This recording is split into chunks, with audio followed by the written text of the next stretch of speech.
Assalamualaikum warahmatullahi wabarakatuh. Sobat semuanya, jumpa lagi bersama saya Tony Kristanto, masih dari Bumi Mojo Play Channel Mojokerto. Nah sobat semuanya, beberapa hari kemarin kita tidak bertemu karena saya ada sedikit kegiatan keluarga. Nah di sini sobat semuanya, kita lanjutkan lagi nih untuk belajarnya. Dan di video kali ini sobat semuanya, saya ingin mengajakkan semuanya untuk belajar dari salah satu dapur pusaka yang tidak begitu populer karena bentuknya sangat sederhana. Nah, kira-kira dapur pusaka apakah itu? Langsung saja kita akan belajar bersama-sama.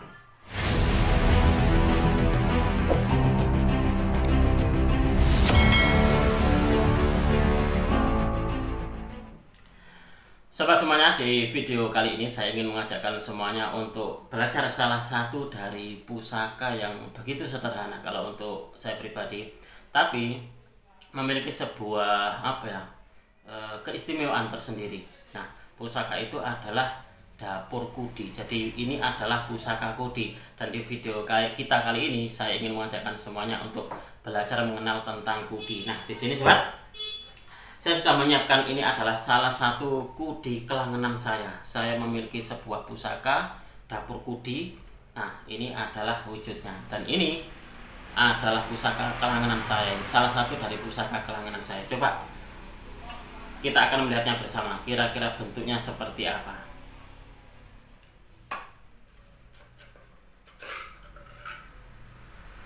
Nah, sobat, kalau kalian melihat kudi, biasanya itu bentuknya memang di bagian sini. Ini agak membulat seperti setengah lingkaran seperti ini. Tapi untuk bentuknya sendiri tidak seperti ini. Nah, ini kapan hari itu waktu saya menemunya. Ini saya dapatkan waktu itu saya mengikuti pameran yang ada di Museum Trawulan. Jadi saya mendapatkannya di salah seorang peserta. Jadi waktu itu loh, saya kok melihat ada kudi kok bentuknya unik, bentuknya aneh seperti ini. Saya tanyakan kepada beliau, apakah ini dimaharkan mas? Kata beliau, ya dimaharkan, silakan kalau berminat ini mas Tony. Wah, luar biasa sekali. Waktu saya tanyakan waktu itu, berapa maharnya? Maharnya segini. Lalu saya, wah ini kalau segini oke lah. Terus waktu itu sebenarnya sobat, saya tidak membawa uang. Saya katakan kepada beliau, apakah boleh ini saya transfer dengan transfer saja, tidak, karena saya tidak membawa uang cash waktu itu. Ya nggak apa-apa mas Tony, silakan dibawa. Sebenarnya waktu itu sama istrinya, istri dari pemiliknya itu nggak boleh, nggak dimaharkan sebenarnya. Tapi karena saya, terus akhirnya nggak apa-apa, untuk Mas Tony dilepas saja. Nah, ini menurut beliau, dia dapatkan dari seorang cinta tosan aji yang ada di Trawulan. Nah, ini didapatkan di daerah Trawulan, dan waktu itu beliau membelinya cuma seperti ini saja sobat. Nah, dan di orang pemilik pertama itu sama beliau, cuma kan ini sama ini saja. Dan untuk di handle-nya ini kayu ini diberi sendiri. Jadi karena ada kayu lawasan, kayu kuno, akhirnya dimasukkan pas, akhirnya menjadi sebuah handle kudi. Kalau kalian melihatnya sobat, di sini ini adalah kayu lawasan, bisa dikatakan kayu kuno, dan ini berbentuk kepala seekor naga. Nah, seperti ini. Kombinasi yang sangat pas sekali. Waktu itu saya melihatnya langsung jatuh hati. Karena apa? Karena beberapa minggu atau beberapa bulan sebelum saya mendapatkan kudi ini, sebenarnya saya itu sudah sangat-sangat kepingin banget memiliki pusaka kudi. Tapi saya melihat dari teman-teman, miliknya teman-teman itu tidak ada satupun yang membekas di hati saya. Serg di hati saya, tidak ada satupun. Tapi setelah saya melihat dari milik ini di pameran, miliknya salah seorang rekan juga sebenarnya, saya langsung jatuh hati. Wah, ini ada kudi unik dan juga langka dari segi bentuknya. Nah, akhirnya saya mahari sobat. Ini sudah saya dapatkan sudah berapa ya? Kira-kira ada mungkin 4 tahunan kudi ini ada di saya. Dan ini memang sengaja tidak saya warangi. Saya biarkan apa adanya seperti ini. Nah, coba kita akan melihatnya lebih detail, lebih dekat lagi. Akan saya balik untuk kameranya. Sobat semuanya, sebenarnya ada suatu kisah menarik dari kudi ini. Jadi waktu itu saya kan mendapatkan dalam keadaan ligan dan saya belikan warangkanya. Ternyata sama tukang warangkanya itu setelah dibikinkan warangkanya awalnya tidak seperti ini, jadi besar banget dan juga sangat jelek banget gitu. Dan untuk pusakanya itu tidak bisa dilepas dari warangkanya. Waktu saya belikan warangka yang pertama, lalu setelah nyampe di rumah saya lepas itu nggak bisa. Jadi dia itu istilahnya terkunci di dalam warangkanya.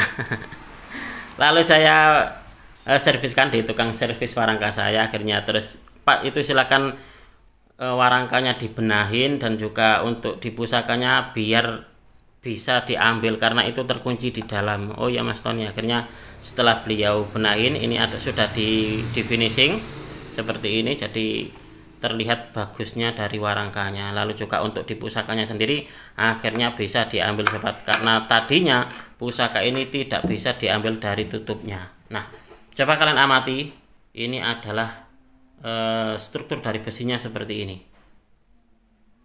Kalau nggak salah besi-besi yang seperti ini salah satu ciri dari besi temuan mungkin ya. Nah, seperti ini sobat. Ini bagus banget loh. Dan kapan hari itu saya pernah berkunjung ke rumah salah seorang senior juga Tosan Aji yang ada di Mojokerto. Beliau saya tunjukkan dari foto kudi saya ini. Nah, waktu itu sama beliau langsung ditawar, sudah kamu minta berapa itu kudinya Tony? Wah maaf kok ini tidak saya maharkan. Beliau seorang keturunan Tionghoa tapi pemilik dari ribuan pusaka, jadi beliau juga bisa dikatakan pecinta dan juga pelestari dari pusaka, karena di gudang pusakanya itu ada ribuan, berapa ya, entah 1000 atau sampai 3000, saya sendiri kurang tahu. Pusakanya banyak banget pokoknya. Nah, ini adalah bentuknya. Kalau kalian melihat di sini sobat, bentuknya seperti kayak burung ya. Jadi kayak burung. Nah, di bagian tajamnya ini adalah sisi tajamnya sobat. Nah, ini adalah sisi tajamnya. Nah, seperti ini di sini. Nah, ini masih sangat tajam ini. Dan untuk di bagian ini sisi tumpulnya. Nah, kalau kalian melihatnya ini untuk besinya agak tebal, tapi sampai ke sini ini agak setengah tajam. Nah, ini agak setengah ini agak setengah tajam, tapi kalau yang ini, yang sisi sini ini masih sangat tajam kalau yang ini. Nah, sampai sini. Dan ini adalah kayu yang sebenarnya bukan aslinya, bukan asli bawaannya ini, tapi ini diberikan sendiri karena ada kayu semacam kayak kayu lawasan dan juga kuno. Akhirnya dimasukkan kok pas, terus sudah jadi sebuah handle atau pegangannya kudi ini. Nah, berkarakter sekali ini untuk di handle-nya, sosok dari Raja Naga. Nah, seperti ini. Oke sobat, saya akan sedikit memberikan sebuah pengetahuan tentang kudi. Kapan hari itu saya sudah mencari-cari artikel tentang kudi dan saya mendapatkannya. Jadi saya merangkumnya menjadi satu kesatuan agar kita bisa belajar bersama-sama mengenal tentang kudi. Jadi bahwasanya kudi ini menurut Wikipedia, kudi adalah alat bantu pekerjaan untuk membelah atau memotong benda keras. Nah, kudi ini memiliki satu sisi tajam. Nah, satu sisi tajam berbentuk agak melengkung seperti celurit. Bentuk kudi yang lebih langsing dapat digunakan sebagai senjata. Kudi ini berasal dari bahasa Sunda kuno yang bermakna sebuah senjata atau jimat yang memiliki kekuatan gaib. Dalam dunia pewayangan sobat, tokoh Bagong adalah pemilik dari pusaka kudi. Jadi di dalam dunia pewayangan itu kudi ini adalah senjatanya Bagong, salah satu dari Punokawan. Dalam relief Candi Sukuh pun juga digambarkan ada sosok yang membawa kudi. Nah, di dalam relief Candi Sukuh ternyata pun juga ada sosok yang membawa kudi. Berarti zaman dulu kudi ini juga merupakan sebuah, bisa dikatakan pusaka, bisa juga dikatakan mungkin ini ya, kayak sebuah apa ya, kalau di zaman dahulu itu mungkin selain dibuat senjata juga dibuat sebagai sesuatu untuk membelah atau memotong benda keras tadi. Nah, dalam segi bentuk sobat semuanya, kudi ini merupakan senjata yang multifungsi. Nah, dalam segi bentuknya ini merupakan senjata yang multifungsi. Ada peribahasa ora gampang koyok ngerangkani kudi. Jadi ada peribahasa itu yang mengatakan bahwasanya ora gampang, jadi ora gampang koyok ngerangkani kudi, yang artinya tidak gampang membuat warangka kudi, yang mengandung makna apabila kita ingin sesuatu hasil yang indah harus melalui proses usaha yang tekun walaupun itu sulit. Jadi memang benar sekali sobat semuanya bahwasanya waktu itu tukang warangkanya ini waktu membuat warangka kudi itu kayaknya beliau kesulitan. Itulah kenapa bentuknya sangat-sangat apa ya, bisa dikatakan itu amburadul. Jadi ini awalnya tidak seperti ini. Awalnya tidak seperti ini. Jadi ini sudah diperhalus oleh tukang warangka saya. Selain dari bentuknya yang tidak begitu tidak begitu indah, pusakanya pun juga terjebak di dalam. Nah, itulah kenapa memang benar bahwasanya tidak gampang untuk membuat warangka kudi.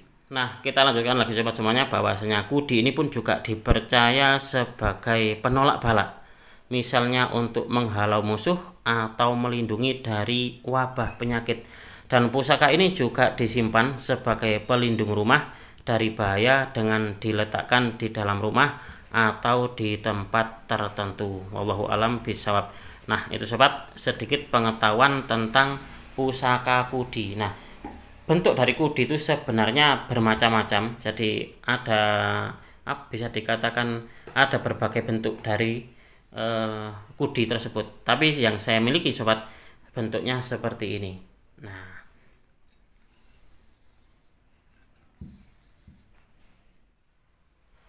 Nah, demikian tadi sobat, kita sudah belajar bersama-sama tentang salah satu dari dapur pusaka. Dalam hal ini adalah dapur kudi. Semoga video ini bisa sedikit menambah wawasan kepada kalian semuanya, khususnya bagi kalian para pecinta Tosana Aji pemula. Apabila ada kesalahan dan juga ada kekurangan di dalam saya menyampaikan review tadi, saya memohon maaf yang sebesar-besarnya. Dari saya cukup sekian. Terima kasih dan salam dari bumi Mojopahit. Wassalamualaikum warahmatullahi wabarakatuh.